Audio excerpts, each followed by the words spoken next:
The London Top Show is sponsored by खाता book. Business हुआ easy. मैं बाद में दे दूं? देखिए, अब इनका सरमाने का दवा तो कोई है नहीं, लेकिन उधार वापस लाने का फार्मूला है। क्या? कैसे? खाता बुक डाउनलोड करिए, ये उधारी का रिमाइंडर भेजे और उधारी वापस लाए फटाफट। माथुर के पैसे आ गए। खाता बुक, बिजनेस हुआ इजी।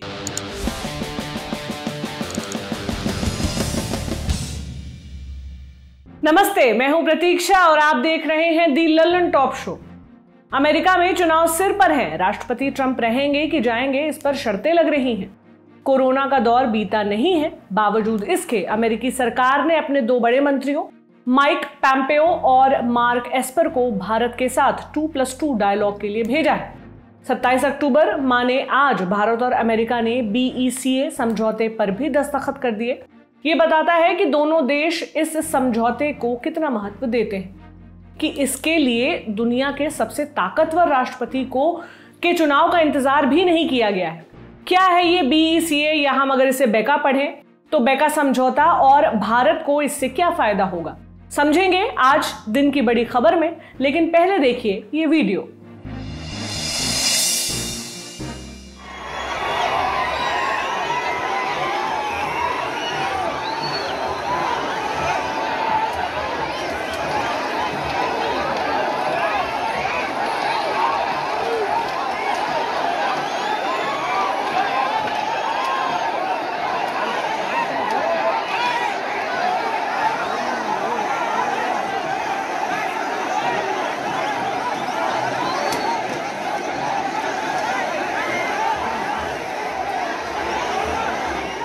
ये विजुअल्स आंध्र प्रदेश के कुर्नूल जिले से हैं। पहली नजर में मारपीट जैसा दिखने वाला यह दृश्य असल में एक त्योहार से जुड़ा है, बन्नी त्योहार।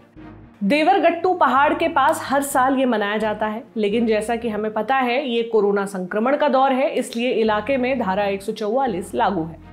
धारा 144 में 5 या उससे ज्यादा लोग एक जगह इकट्ठा नहीं हो सकते, लेकिन ये कहने वाली बात भर है। वीडियो में कितने लोग हैं आपने देखा ही, और ये तो एक ही पहलू है। इस लठमार त्योहार में 50 लोग घायल भी हुए हैं। पिछले दिनों केंद्र सरकार के साइंस एंड टेक्नोलॉजी डिपार्टमेंट के एक पैनल ने आशंका जताई थी कि ठंड और त्योहार के मौसम में कोरोना संक्रमण बढ़ सकता है।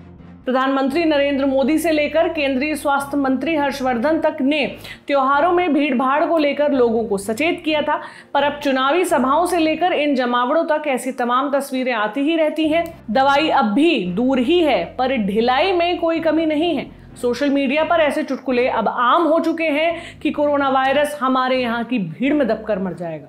एक जानलेवा महामारी को लेकर हमारा यही एटीट्यूड देखने को मिल रहा है। अब बढ़ते हैं दिन की सुर्खियों की तरफ। पिछले 24 घंटे में कोरोना संक्रमण के आए 36,469 मामले सामने और 488 मरीजों की मौत हुई। इन्हें मिलाकर संक्रमण के कुल मामले बढ़कर हो गए हैं 79,46,429। एक्टिव मामलों की संख्या है 6,25,857। ठीक हुए मरीज हैं 72,01,070। कुल मौतें 1,19,502। आज खबर आई कि केंद्रीय मंत्री और रिपब्लिकन पार्टी ऑफ इंडिया यानी RPI के अध्यक्ष रामदास आठवले कोरोना पॉजिटिव पाए गए हैं। उन्हें मुंबई के अस्पताल में भर्ती कराया गया।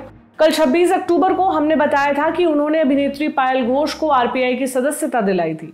पायल घोष ने डायरेक्टर अनुराग कश्यप पर यौन शोषण का आरोप लगाया था। आठवले अपने गो कोरोना गो वाले कालजयी नारे के लिए भी जाने जाते हैं। उम्मीद है वो जल्द ही स्वस्थ होंगे। दूसरी सुर्खी हरियाणा से है, जहां की एक वारदात चर्चा में है। यहां फरीदाबाद के बल्लभगढ़ में एक लड़की की दिन दहाड़े गोली मारकर हत्या कर दी गई। घटना का फुटेज सामने आया है। इसमें दिख रहा है i20 कार से एक शख्स निकलता है और लड़की को कार में बिठाने के लिए जबरदस्ती करता है। लड़की के साथ उसकी सहेली भी है। लड़की के विरोध करने पर शख्स उस पर पिस्टल चला देता है। कार में पहले से एक शख्स मौजूद था जो घटना के बाद कार को भगा लेता है। मृत लड़की के पिता का कहना है कि मेरी बेटी निकिता BCom फाइनल ईयर की परीक्षा देकर निकल रही थी।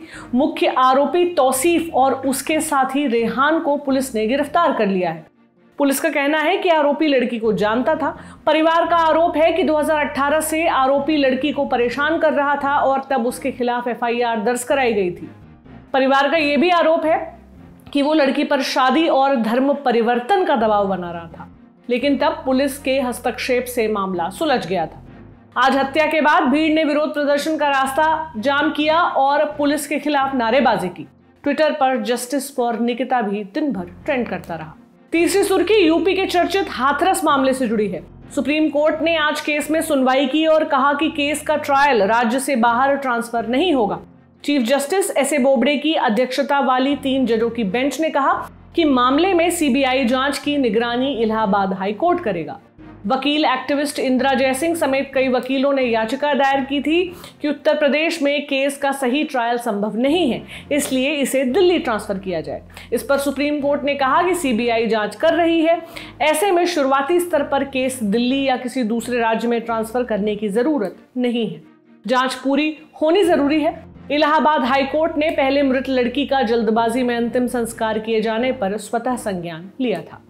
सुनवाई के दौरान सुप्रीम कोर्ट ने यूपी सरकार की तरफ से दाखिल उस हलफनामे को स्वीकार किया जिसमें सरकार की तरफ से सीबीआई जांच की मांग की गई थी और कहा गया कि पीड़िता के परिवार और गवाहों को पर्याप्त सुरक्षा दी गई है। 14 सितंबर को हाथरस में दलित लड़की के साथ कथित गैंगरेप का मामला सामने आया था, जिसके बाद 29 सितंबर को उसकी दिल्ली के सफदरजंग अस्पताल में मौत हो गई थी। प्रशासन ने गैंगरेप की बात से इनकार किया था और विवादित तरीके से उसका शव जला दिया गया था। यूपी पुलिस और योगी सरकार की कार्यशैली पर तमाम सवाल उठे। सुप्रीम कोर्ट ने योगी सरकार को निर्देश दिए थे कि परिवार को सुरक्षा दी जाए। योगी सरकार ने मामले में एसआईटी गठित की थी। बाद में केस सीबीआई को ट्रांसफर कर दिया गया। फिलहाल जांच चल रही है। अगली सुर्खी का संबंध इलाहाबाद हाईकोर्ट की एक टिप्पणी से है। हाईकोर्ट ने कहा है कि उत्तर प्रदेश में गौहत्या को लेकर बने कानून का दुरुपयोग हो रहा है। हाईकोर्ट ने कहा कि कई मामलों में आरोपी जेल में बंद रहते हैं, लेकिन जरूरी नहीं कि उन्होंने अपराध किया ही हो। कोर्ट ने यह भी जोड़ा कि कई मामलों में जो मांस मिला उसे अधिकारियों ने बगैर निरीक्षण और पुष्टि के गोमांस मान लिया। जस्टिस सिद्धार्थ की एक संसदीय बेंच ने रहमुद्दीन की जमानत याचिका पर यह बातें कही। रहमुद्दीन गौहत्या के आरोप में 5 अगस्त से जेल में बंद है। कोर्ट को बताया गया कि रहमुद्दीन 1 महीने से भी ज्यादा समय से जेल में है, जबकि एफआईआर में उसके खिलाफ स्पष्ट आरोप लिखा नहीं गया है। कोर्ट को यह भी बताया गया कि उसे कथित क्राइम सीन से गिरफ्तार नहीं किया गया। कोर्ट ने रहमुद्दीन को जमानत दे दी और कहा कि Uttar Pradesh cow slaughter act 1955 का उपयोग निर्दोष लोगों के खिलाफ किया जा रहा है। कोर्ट ने गायों को लेकर उनके मालिकों के व्यवहार पर भी तल्ख टिप्पणी की। कोर्ट ने कहा कि जब गाय दूध देना बंद कर देती है तो उन्हें छोड़ दिया जाता है। गौशालाएं भी दूध ना देने वाली और बूढ़ी गायों को स्वीकार नहीं करती। गायें सड़कों पर घूमती हैं और कूड़ा प्लास्टिक खाती हैं। जिन गायों को राज्य सरकार रिकवर करती है उनके दस्तावेज ठीक से नहीं बनाए जाते और किसी को नहीं पता होता कि ये गायें कहां जाएंगी। आखिरी सुर्खी जम्मू कश्मीर से है। यहाँ केंद्र सरकार ने कुछ नए कानूनों को नोटिफाई कर दिया है, जिनमें जमीन से जुड़े कानून भी शामिल हैं। नोटिफिकेशन के मुताबिक अब देश का कोई भी व्यक्ति जम्मू कश्मीर और लद्दाख केंद्र शासित प्रदेशों में जमीन खरीद सकता है। नए जम्मू कश्मीर डेवलपमेंट एक्ट में राज्य का स्थायी निवासी होने की शर्त को हटा दिया गया है। हालांकि अभी खेती की जमीन राज्य के लोगों के लिए ही होगी। जम्मू कश्मीर के उपराज्यपाल मनोज सिन्हा ने कहा कि हम चाहते हैं कि बाहर की इंडस्ट्री जम्मू कश्मीर में लगे, इसलिए औद्योगिक जमीन में निवेश की जरूरत है। अब चलते हैं दिन की बड़ी खबर की तरफ। भारत और अमेरिका एक दुनिया का सबसे बड़ा लोकतंत्र और दूसरा दुनिया का सबसे ताकतवर लोकतंत्र। ऐसे बताने से लगता है कि इन दोनों के बीच स्वाभाविक दोस्ती होनी चाहिए, लेकिन ऐसा था नहीं। भारत ने अमेरिका पर और अमेरिका ने भारत पर भरोसा करने में काफी वक्त लिया है। इतिहास की ज्यादा लंबी क्लास न लगाएं, तब भी कुछ बड़ी घटनाओं का जिक्र करना लाजमी है। भारत और अमेरिका के बीच आज की दोस्ती की शुरुआत होती है पुरानी दोस्ती खत्म होने से। जब मई 1998 में हमने परमाणु परीक्षण किए, अमेरिका इससे बहुत नाराज हुआ। हम पर कई तरह के प्रतिबंध लगाए गए। विदेश से हथियार मिलना तो दूभर हुआ ही, वर्ल्ड बैंक और इंटरनेशनल मॉनेटरी फंड जैसी अंतर्राष्ट्रीय संस्थाओं से मिलने वाले कर्ज और दूसरी तरह की आर्थिक मदद पर भी रोक लगा दी गई। तत्कालीन प्रधानमंत्री अटल बिहारी वाजपेयी जानते थे कि अमेरिका से एक सामरिक साझेदारी के बिना भारत का आगे बढ़ना मुश्किल होगा, तो उन्होंने जसवंत सिंह को अपना विशेष दूत बनाकर जून 1998 में अमेरिका भेजा। जसवंत सिंह उन दिनों योजना आयोग के उपाध्यक्ष होते थे। जून 1998 से लेकर सितंबर 2000 के बीच उन्होंने क्लिंटन प्रशासन में deputy secretary of state Strobe Talbott के साथ 14 बैठकें की, जो दुनिया के अलग अलग हिस्सों में हुई। तब जाकर भारत और अमेरिका के बीच बातचीत की रूपरेखा दोबारा तय हो पाई। आखिरकार मार्च 2000 में बिल क्लिंटन 5 दिनों के भारत दौरे पर आए। यहां से ये दोस्ती लगातार पक्की होती गई। 22 सितंबर 2001 को अमेरिका के नए राष्ट्रपति जॉर्ज बुश ने भारत पर से प्रतिबंध हटाए और 2 मार्च 2006 को मनमोहन सिंह के जमाने में भारत और अमेरिका ने सिविल न्यूक्लियर कोऑपरेशन अग्रीमेंट, यानी सादी भाषा में जिसे हम कहते हैं न्यूक्लियर डील, उस पर दस्तखत किए। इसके बाद से भारत नियमित रूप से ऐसे अमेरिकी और अंतर्राष्ट्रीय संधियों समझौतों का हिस्सा बनता रहा है जिससे उसकी सामरिक स्थिति मजबूत होती है। लेकिन फिलहाल हमारा फोकस रहेगा अमेरिका के साथ हुए समझौतों पर। परमाणु संधि के 3 साल बाद भारत ने अमेरिका के साथ एंड यूजर वेरिफिकेशन अग्रीमेंट पर दस्तखत किए। जुलाई 2009 में हुए इस समझौते एंड यूजर मॉनिटरिंग अग्रीमेंट भी कहते हैं। इसके तहत अमेरिका भारत को बेचे उपकरणों का निरीक्षण कर सकता है। इसके बाद भारत को अमेरिका से हथियार खरीदने में भी कुछ आसानी होने लगी। अमेरिका भारत को और भी अत्याधुनिक सैन्य तकनीक और उपकरण बेचना तो चाहता था, लेकिन उसकी मांग थी कि भारत उसके साथ 3 समझौते करे जिन्हें वो फाउंडेशनल पैक्ट्स कहता था। Logistics support agreement LSA, communication and information on security memorandum of agreement यानी CIS-MOA और basic exchange and cooperation agreement on geospatial services यानी BECA। चूंकि भारत अचानक अमेरिका के पाले में जाता नजर नहीं आना चाहता था, इसलिए तय किया गया कि भारत तीनों समझौतों पर एक साथ दस्तखत नहीं करेगा और जिन पर करेगा उनमें भी अपनी जरूरतों और चिंताओं के मुताबिक बदलाव करवाएगा। इसी लक्ष्य के साथ 2003 में बातचीत शुरू हुई और 2016 में जाकर पहला समझौता हुआ। पहला समझौता logistics exchange memorandum of agreement यानी LEMOA 29 अगस्त 2016 को रक्षा मंत्री मनोहर पर्रिकर और अमेरिका के secretary of defence Ashton Carter ने इस समझौते पर दस्तखत कर दिए। इसके तहत भारत और अमेरिका की सेनाएं एक दूसरे के सैन्य ठिकानों का इस्तेमाल कुछ चीजों के लिए कर सकती हैं। जैसा कि नाम से ही जाहिर है, ये सहयोग लॉजिस्टिक्स माने रसद की श्रेणी में ही होते हैं। मिसालन किसी उपकरण में खामी आने पर रिपेयर वर्क्स या फिर कोई सप्लाई पाने के लिए, जैसे तेल या इंजन ऑयल, इसके लिए या तो सेवा की रकम अदा की जाती है या फिर अगली बार इसी तरह की मदद दूसरी तरफ से कर दी जाती है।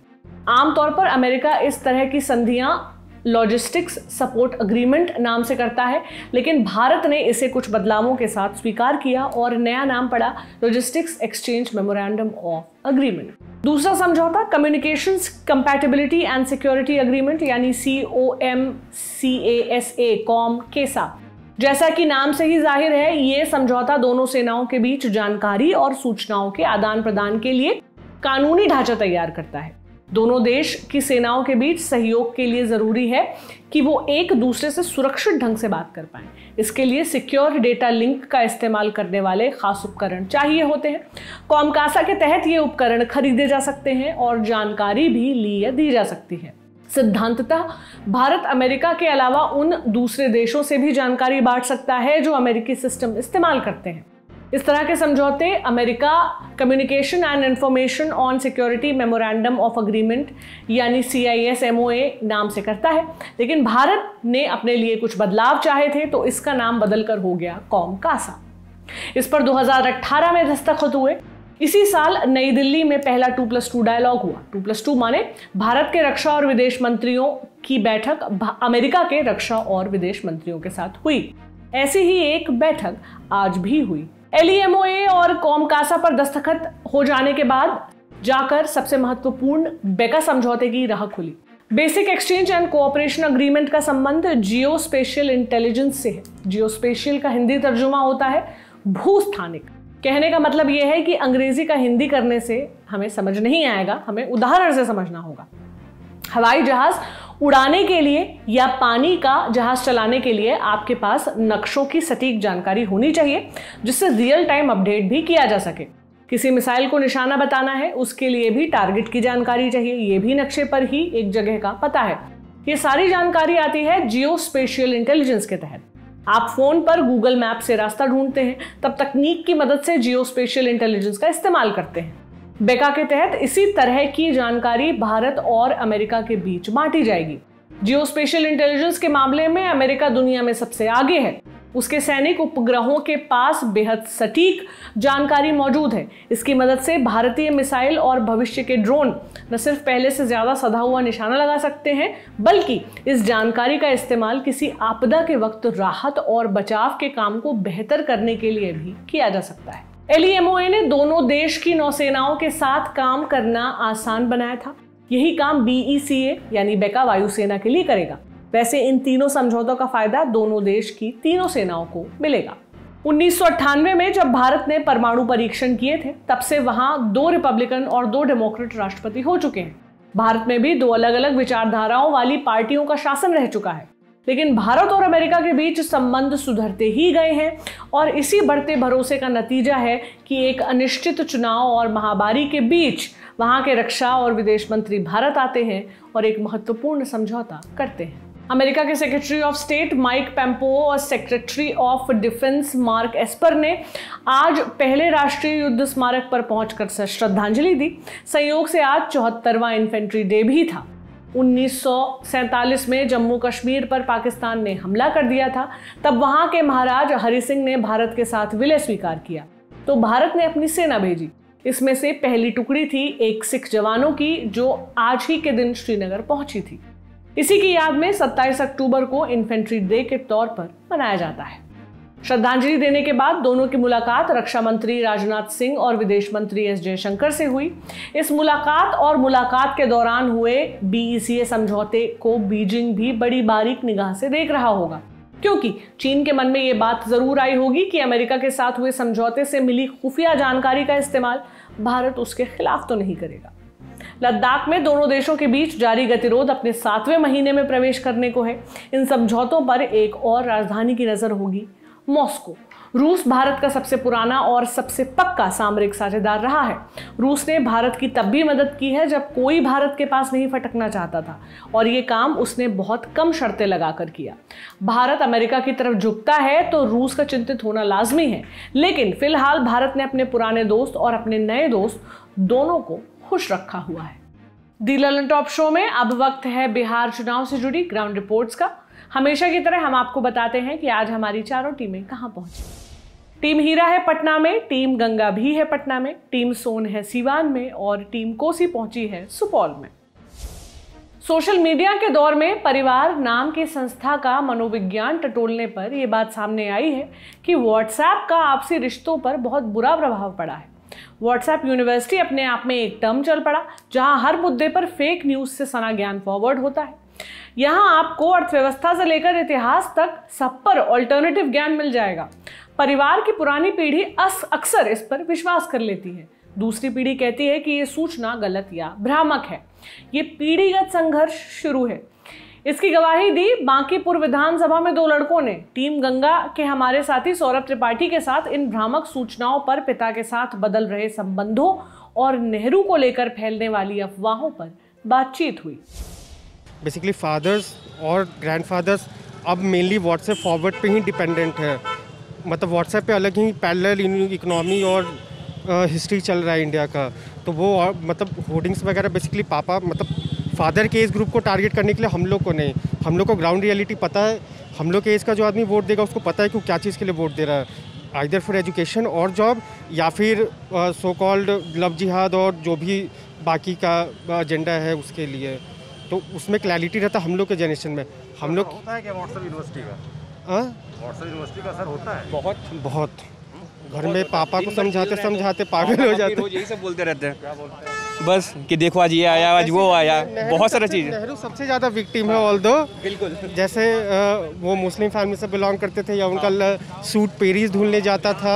उनके 5 बच्चे हैं इस टाइप। एक्चुअली अब ये मेन स्ट्रीम हो गया, किसी को दिक्कत नहीं होता इससे। प्रॉब्लम यही है, हम तो यूज्ड टू हो गया इस चीज़ के। मतलब पापा मम्मी जो भी बोलते कि देखो आज ये आया व्हाट्सएप पे, मतलब फॉरवर्ड करते हैं, बहुत सारा फॉरवर्ड भेजते रहते हैं। हम पापा को समझाते थक गए कि यार ये सब फेक है, मत मानिए सबको। बात जो बताई पापा ने आपने समझाया हो, बस सब नेहरू जिम्मेदार है ये सब। हर एक बार में नेहरू कांग्रेस 70 साल से क्या किया है, मतलब बेसिकली यही बोलते रहते हैं तो इनको भी 70 साल मौका देंगे, फिर कुछ 70 साल के बाद आएगा फिर बोलेंगे बीजेपी क्या किया। ये तो चलते रहेगा, ये तो कंटिन्यूस चलते रहेगा। आपने 6 साल से क्या किया उसका तो बताइए, उसका तो ब्यौरा दीजिए। बस इसी बात पे बहस हो जाती है मेरे पापा में, बस ये चल बिल्कुल होती है पॉलिटिकल, बिल्कुल हम लोग करते रहते बहस। जब देखते हैं कि पापा ज़्यादा एग्रेसिव हो गए तो हम अपना निकल जाते हैं, क्या करेंगे फिर, बस बिल्कुल। मम्मी भी बस अभी शायद में रिया चक्रवर्ती का था, मतलब पूरा 1 घंटा से हम सुनते ही आ रहे थे, फिर क्या करें हम हट जाएं, उनसे बहस करने का कोई फ़ायदा नहीं है, क्योंकि उनको पता है कि वो लोग व्हाट्सएप यूनिवर्सिटी से ही पूरा प्रभावित है, तो कोई फ़ायदा नहीं है। तो मम्मी अपने मन से वोट देती है कि पापा कहने पे देते हैं? सब अपने मन ही से देते हैं, ऐसा कुछ नहीं है, बट थोड़ा इन्फ्लुएंस तो होता ही है। घर पे कहीं मम्मी से बात होती है राजनीतिक या चुनाव जो हो रहा है उसको लेकर? बहुत कम होती है, बेसिकली पापा से होती है, पापा से होती है, हाँ काफ़ी, पापा से बहस हो जाती है? हाँ बिल्कुल बहस होती है, वो हर एक बार होना ही है। जीतते पापा हैं? बिल्कुल, वो जितना उनका फर्जी है वो बोलते हैं हम ही जीतेंगे, छोड़ते नहीं है जब तक जीत नहीं जाए, तो हम भी छोड़ देते हैं भाई। यही है व्हाट्सएप की महिमा। दूसरे हिस्से की तरफ बढ़ते हैं। बिहार चुनाव में तीसरे मोर्चे में शामिल राष्ट्रीय लोक समता पार्टी प्रमुख उपेंद्र कुशवाहा से सौरभ द्विवेदी ने बात की। उपेंद्र कुशवाहा ने इस बात का जिक्र किया कि लालू प्रसाद यादव किस तरह जेल में रहते हुए अपनी पार्टी चला रहे हैं। देखिए, कहाँ फंसा मामला। हमसे बहुत लोगों ने पूछा, हम लोग तो पूरी टीमें ललन टॉप की ग्राउंड पर घूम रही हैं, कि गठबंधन में थे, चुनाव की तैयारी चल रही थी, सिर्फ मुख्यमंत्री की दावेदारी पर मामला फंसा। कई लोगों ने कहा कि डिप्टी सीएम, कई लोगों ने कहा कि सीटों की संख्या। तो पब्लिक को एक बार फॉर वंस एंड ऑल बता ही दीजिए कि बातचीत टूटी किस पॉइंट पर आकर। देखिए, लोग जानते हैं, हमने उस वक्त ही कहा था, और अंदर जो गठबंधन के लीडर्स थे उनके बीच विमर्श जब चलता था उस वक्त भी हम बोलते थे यह बात, और पब्लिक डोमेन में यह बात है। और ऐसा नहीं कि सिर्फ हम बोलते थे, कांग्रेस पार्टी के लोग भी बोलते थे कि तेजस्वी का लीडरशिप अभी हम लोगों ने कबूल नहीं किया है, स्वीकार नहीं किया है, इस पर बैठकर विमर्श करेंगे, फिर तय करेंगे। जीतन राम मांझी जी चले गए, उनकी ओर से भी यह बात कही जाती थी। कुल मिला जुला कर हम लोग यही चाहते थे कि वहाँ लीडर कोई दूसरा हो। राष्ट्रीय जनता दल के लीडरशिप में और खास करके लालू जी के परिवार का कोई लीडर होगा तो फिर 15 साल का जो उनका शासन था, लोगों के जेहन में वह बात आ जाएगी, और उसी परिस्थिति में लोग उनके साथ नहीं जाना चाहेंगे, उस गठबंधन के साथ नहीं आना चाहेंगे। तो कोशिश हमने की कि लीडरशिप। आप लोगों को लग रहा था कि आरजेडी सबसे बड़ी पार्टी है आप लोगों के अलायंस में, और वो नेता से अपना दावा छोड़ देती? हमने यह भी नहीं कहा कि नेता से दावा छोड़ दीजिए, लेकिन हमने कहा कि मिनिमम लालू जी के परिवार से तो बाहर आ जाइए। राष्ट्रीय जनता दल बड़ी पार्टी थी, स्वाभाविक रूप से उसका दावा बनता था, तो एक कदम हम और आगे बढ़ सकते थे। और अंदर हमने कहा कि ठीक है, राष्ट्रीय जनता दल बड़ी पार्टी है, तो राष्ट्रीय जनता दल अपना कोई और लीडर लाए ना, लालू जी के परिवार से कम बाहर आवे, तब लोगों का भरोसा होगा। और ये बात आपने सीधे तेजस्वी यादव को कह दी या निश्चित वार्ताकारों के जरिए रणनीति? नहीं, किसी के जरिए नहीं, वार्ता का तो कोई इस तरह का अवसर ही नहीं लोगों ने बनाया। एक मेज पे नहीं बैठे आप? एक मेज पर बैठने की बात मांझी जी करते करते चले गए, कोऑर्डिनेशन कमेटी बनाइए, कोऑर्डिनेशन कमेटी नहीं हुआ। कांग्रेस के लोगों ने भी बहुत प्रयास किया, लेकिन नहीं हुआ। उसका कारण यही था कि आरजेडी के लोगों को और खास करके तेजस्वी को लगता था कि जब बैठेंगे मेज पर तो फिर कहीं ना कहीं उनका मामला फंस जाएगा, इसलिए बैठने ही से भागते रहे। तो अंत में जब बैठने ही से भागते रहे तो स्थिति बनी। जब आपने गठबंधन छोड़ने का ऐलान किया तब भी आरजेडी की तरफ से कोई फीलर नहीं आए? आरजेडी की ओर से आया कुछ लोगों ने, लेकिन आरजेडी में किसी और की ओर से कुछ आवे उसका कोई अर्थ आज भी नहीं है। वहाँ सिंगल मैन चलता है, लालू जी चलाते हैं जेल से, और फिर यहाँ बाहर में तेजस्वी यादव, और तीसरा किसी का अर्थ कुछ है ही नहीं आरजेडी में। जब आप इस अलायंस में आए थे तब आपकी किससे बातचीत हुई थी? लालू यादव से? हाँ बिल्कुल, लालू जी से बात हुई थी। आप कह सकते हैं कि जेल में थे फिर भी कैसे बात हुई, तो बात हुई। अब कैसे बात हुई लालू जी से पूछ लीजिए, लेकिन बात सिर्फ और सिर्फ मेरी लालू जी से हुई। और तब क्या पॉलिटिकल प्रॉमिस थे अलायंस के लिए? नहीं, कोई पॉलिटिकल प्रॉमिस का मामला नहीं था। सीटों को लेकर, लोकसभा चुनाव में सीट का, ऐसा नहीं कोई विधानसभा जो आने वाला विधानसभा था उस पर हमने कोई बात की हो, ऐसा बिल्कुल नहीं था। लोकसभा में और वहाँ जो इशू था उसको लेकर बात थी, बस यही था। तो लोकसभा चुनाव के बाद आप लालू यादव के संपर्क में नहीं रहे? लालू जी के संपर्क में दूरभाष पर निश्चित रूप से कभी कभी बात हमारी होती थी, लेकिन लालू जी फिर कोरोना का जो खास करके संकट आया तो उस वक्त बहुत कम्युनिकेशन भी नहीं बन पा रहा था, और पहले कोरोना के पहले तो आदमी जाकर मिल भी लेता था, लेकिन कोरोना का प्रोटोकॉल ऐसा हुआ झारखंड सरकार का कि मिलना भी संभव नहीं, वहाँ कोई ऑफिशियल जाए तो मिलने की गुंजाइश नहीं थी। अब जाकर के 14 दिन वहाँ क्वारंटीन हुई है, फिर मिलिए लालू जी से, तो व्यवहारिक दृष्टि से कैसे संभव होता। तो यही था। मधुबनी जिले के बलिराजगढ़ में टीम कोसी की हमारी साथी स्वाति ने एक महिला को रोका तो उसने पेट की तरफ इशारा करते हुए बताया कि सुबह से कुछ नहीं खाया है। ये त्रासदी देखिए। आप लोग कहाँ जा रही हैं? मेला नहीं गेलो? मेला पाइए ना तो मेला देवे कथी लक दियो न पाए तेबे मेला देखेला। हम भूखे मोरे छी या भूखले छी अखन तक बासी में छी तो कथी खेबे? अभी तक बासी मुँह है, सुबह से कुछ नहीं खाया? कुछ नहीं।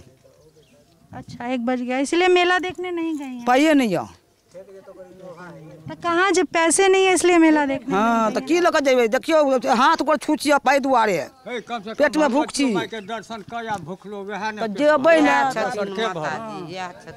भगवती माई के दर्शन कर बासियों में है भूखलो, हुनका चरण पर गिरब से सरकार हमरा गरीबताई दूर करू। एहन अमेले दिया से हमरा सबके गरीब दूर भ जाए से दियो। कत है हम कहना चाहिए 2 बेर गेलिए। प्रणाम। वो कह रही हैं कि उनके पेट में खाना नहीं है, अभी तक 1 बज गया है, सुबह से बासी मुँह है, तो मेला देखने क्या जाएं, हाथ पे पैसा नहीं है। तो वो कह रहे हैं जाइए देवी माँ के दर्शन कीजिए, अच्छा एमएलए मिलेगा, देवी माँ ही सुनेंगी तब काम धंधा होगा, कुछ हाथ में पैसा आएगा। बलिराजगढ़ आप लोग कहाँ जा रहे? तब इमे कीमत कत जाइत रही है? मेहमान करी आते ला जाइए। मेहमान जा रहा है गाँव तक आते छी। अच्छा इनका दामाद जा रहा है, उसको अरियातने जा रही है, छोड़ने जा रही हैं। एतऽ कतौ सब बस चले छे कि टेम्पू चले? टेम्पू से जाए जते। अच्छा तै ओकरा अरियाते जाए छी, उसको छोड़ने जा रही हैं। इस रिपोर्ट में आपको आस्था और भूख का भी एक द्वंद्व दिखा होगा। यही लोक चेतना है, यही हमारी असली जनता है जिस तक चुनावों का शोर नहीं पहुंचता है। दी ललन टॉप की ग्राउंड रिपोर्ट्स को आप लगातार हमारे YouTube चैनल और Facebook पर देख सकते हैं। पहले चरण का चुनाव कल यानी 28 अक्टूबर को होना है। इस दिन हमारी टीमों से आपको मिलना हो तो उनका पता भी आपको बता देते हैं। टीम हीरा होगी पटना में, टीम गंगा होगी वैशाली में, टीम सोन होगी सीवान में और टीम कोसी होगी सहरसा में। दी ललन टॉप शो में आज के लिए इतना ही।